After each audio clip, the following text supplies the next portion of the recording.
This program in the series will provide a brief explanation of all the adjustments that can be made on the GS series pin setter, including the GS92, GS96, and GS98 pin setters.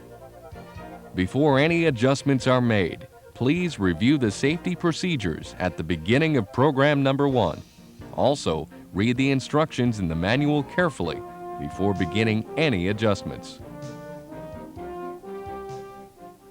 Before making any adjustments on a universal electronic system, turn off both the lane power switches on the left and right high voltage boxes. If you fail to do this, you or someone else may be seriously injured. On a consolidated electronic system, turn both stop-run switches on the top of the low voltage box to the stop position. The low voltage box is located on the front of the left pin setter. Once again, failure to do this may result in serious injury to you or someone else.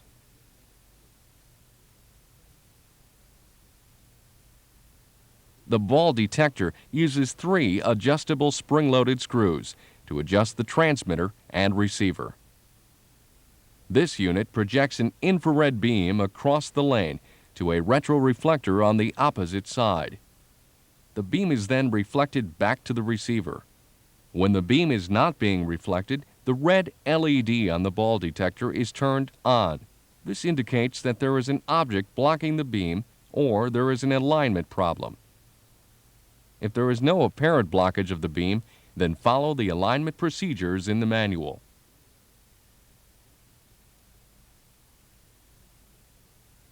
The transport band must be centered on the front and rear rollers and adjusted for proper tension.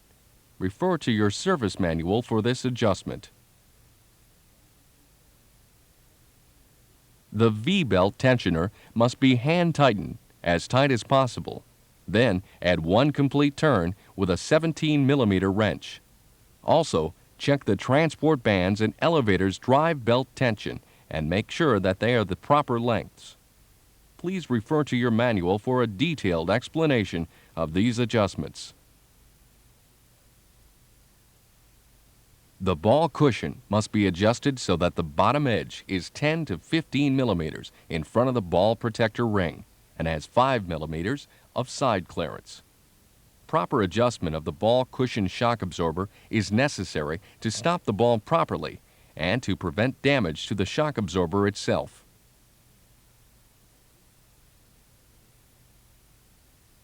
Adjust the ball door so it is centered in the ball door protector ring. There are 3 collars on the ball door shaft that should be adjusted as follows. The lower collar is adjusted to provide a 1 millimeter gap between the shaft's upper hitch pin and the ball accelerator frame. The middle collar should be raised or lowered to center the ball door in the protector ring. The distance between both A points and both B points should be equal. The upper collar needs to have a 1 millimeter gap between the door and the collar. The ball door lock allows the ball door to open only when the ball door solenoid is not energized. This is done when a ball presses the ball door key and clears the locking bolt by 5 millimeters. This is adjusted with 2 hex head screws that mount the locking bolt solenoid assembly onto the ball accelerator frame. The ball accelerator flat belt guard should be adjusted to operate properly. A vertical distance of 10 millimeters between the bottom of the guard and a ball riding on the ball track should be obtained. Under proper tension, the ball accelerator flat belt tension spring should measure 194 millimeters from center to center. Make this adjustment by tightening or loosening the 2 nuts that secure the long tension bar to the rear of the accelerator frame. Using the 3 adjustment points on the pin feed deflector, obtain a 6 millimeter clearance between the transport band and the deflectors. The elevator's shovel cam can be adjusted by rotating the elevator's pin shovels so the lower surface of a pin shovel is 22 millimeters above the surface of the pin turn wedges. Then, loosen the attaching hardware and position the center line of the shovel cam on the center of the pin shovel's guide roller.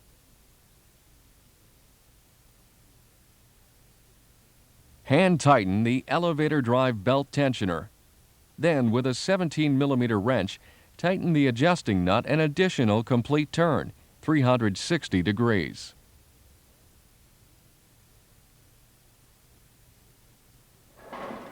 The pin count switch must be adjusted to make sure that all pins leaving the elevator are counted. This ensures that the distributor is loaded as efficiently as possible.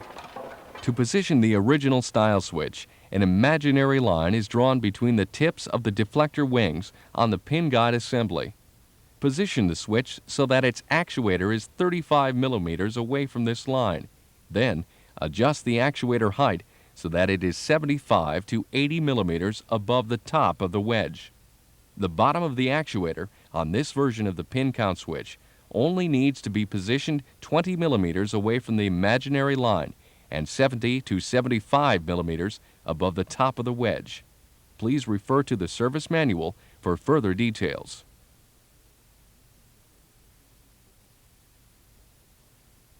The shark drive gear and spur gear must mesh properly to carry the pins from the elevator to the distributor.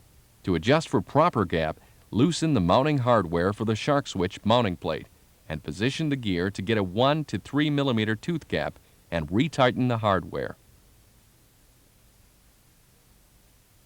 To assure proper placement of the pins into the shark switch assembly, you must make sure that the upper rear corner of each pin turn wedge is 135mm from the rear of the elevator plate.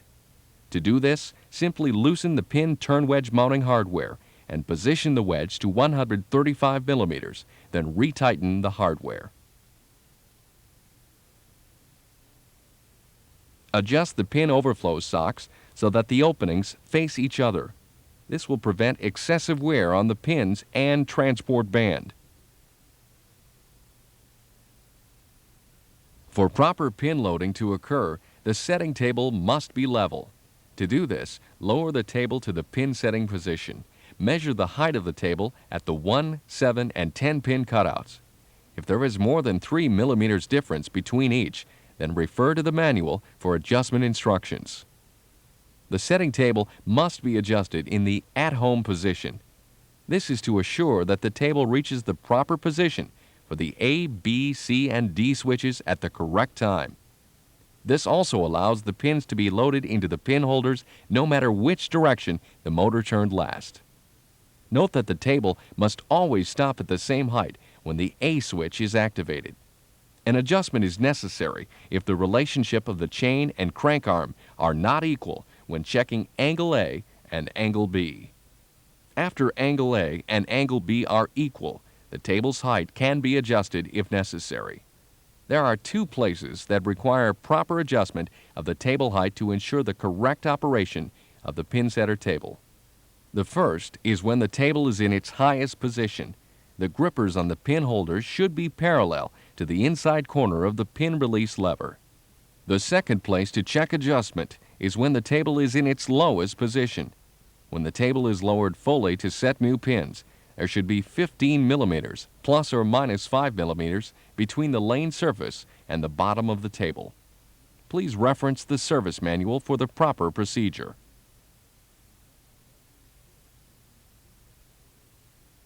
With the setting table in its correct home position, the pin release adjustment is done by measuring the clearance between the inside corner of the pin release lever and the closed gripper.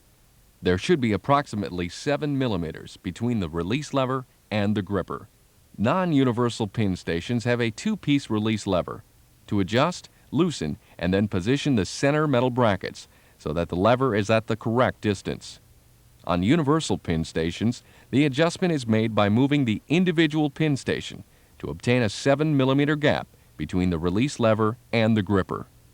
Another adjustment to the universal pin station ensures that pins will be released to the pin holders at the proper time. Adjust the end of the release lever so that 5mm is showing above. Refer to the service manual for a detailed explanation.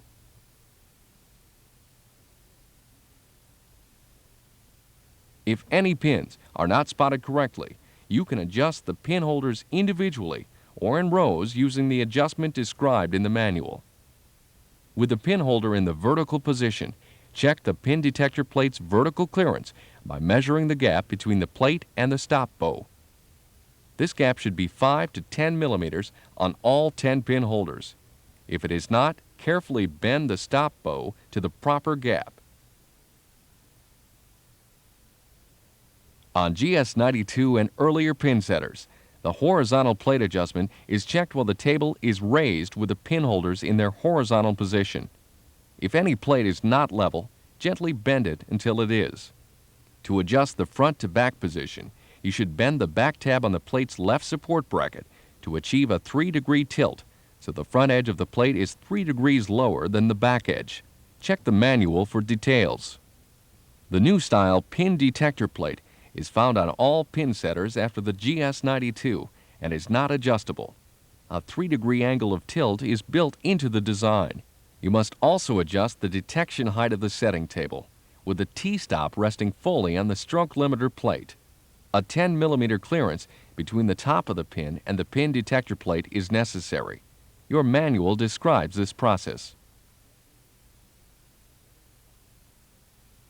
The stroke limiter plate adjustment is checked by manually lowering the table until the stroke limiter T-stop barely touches the stroke limiter plate.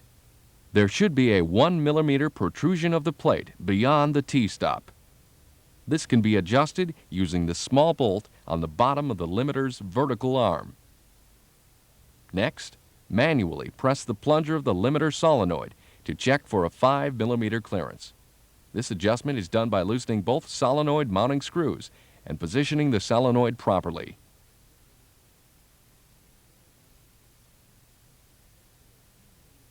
To check the pin holder switch adjustment, you need to have the pin holders empty and in their horizontal position. Check for a 3 millimeter clearance between the switch spring and the bottom switch finger. If adjustment is needed, carefully bend the rigid metal piece mounted with a switch spring. This style of pin detector plate is only found on GS92 and earlier pin setters. On GS96 and later pin setters, the pin detector plate has an adjusting bolt.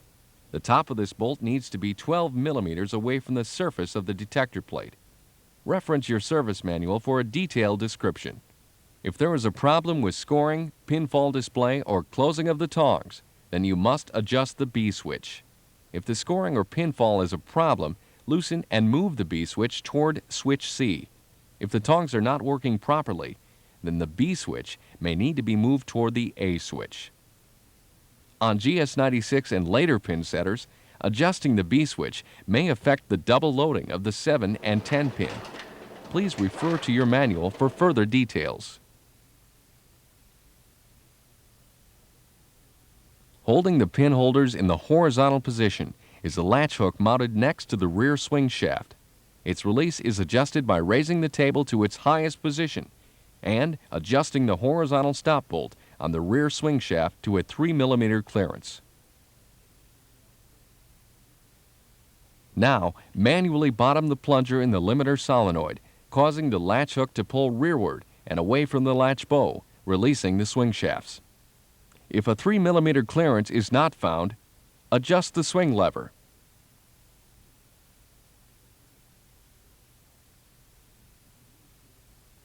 If the spotting tongs are not picking up all the pins, the 2 adjustable stops located on the setting table's tong rack may need to be moved to allow complete opening and closing of the tongs. Make sure there are no damaged parts or obstructions interfering with normal movement. If the pin setter CPU senses an out of range when the table lowers to the proper height, the out of range switch needs to be checked. This is done by adjusting the cam on the right-hand table rack to activate the out of range switch as the table lowers.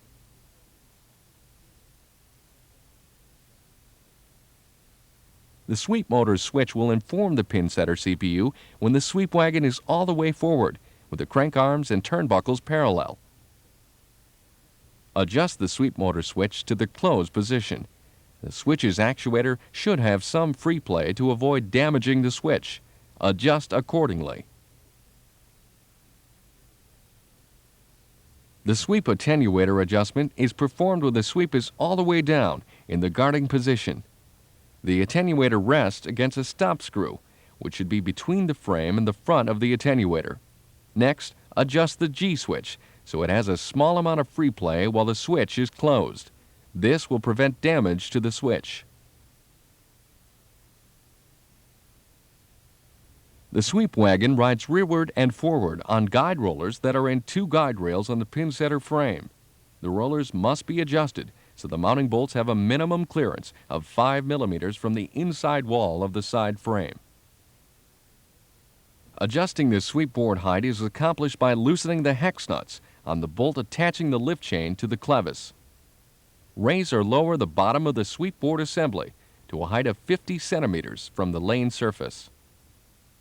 While the sweep board is down and fully forward, adjust the gutter adapter to obtain no more than 5 millimeters of clearance.